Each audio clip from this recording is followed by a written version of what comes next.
A powerful tropical cyclone making landfall in Mozambique right now. Yeah, Tom Sater joins us now with more on this. Unusual, isn't it? This one's going to be bad. Yeah. The area that is getting landfall in the next hour has not been hit by a cyclone since 1962. Wow. Since then, population has grown, but the curvature of the coastline is very important with us. We already have lost 122 lives long before it even made landfall. Really? So I think this is going to be devastating in the hours ahead. Wow. Very unusual. Let's break this down because this is something. When you take a look at E-Day, it's the name of the cyclone. It actually started on land last Friday, and that's where we got about 56 fatalities up in Malawi, 66 fatalities in Mozambique. Now it's moving in. We've had heavy rain in Madagascar, too. Thank goodness no fatalities, but we have had hundreds of injuries, and hundreds of thousands to the north. Malawi have already been displaced.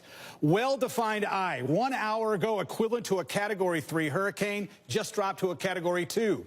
But Beira, the city, home to 530,000, is going to take a direct hit. Let's go back in history. In red, you're going to see some of the stronger storms. We had 10 cyclones equivalent to a Category 1 hurricane.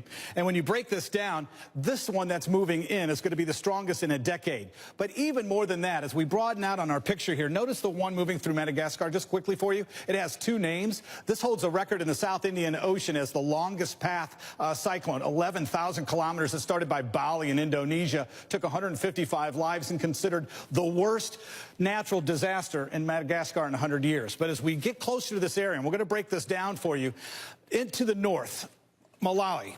This is a picture 5 months ago. This is the second largest lake in the area.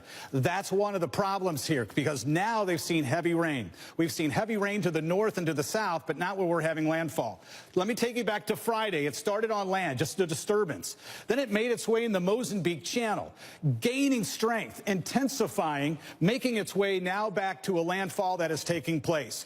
As we break this down and show you the contour, this is a big concern. Notice the little dent in the elbow there. In the southern hemisphere, these cyclones circulate clockwise.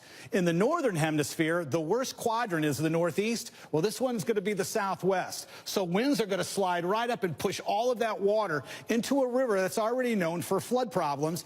And there on the coastline lays our problem. Infrastructure issues, poor drainage. This is a concern. Look at all of the homes. Again, 530,000 live here, and most structures just do not have the building materials they need.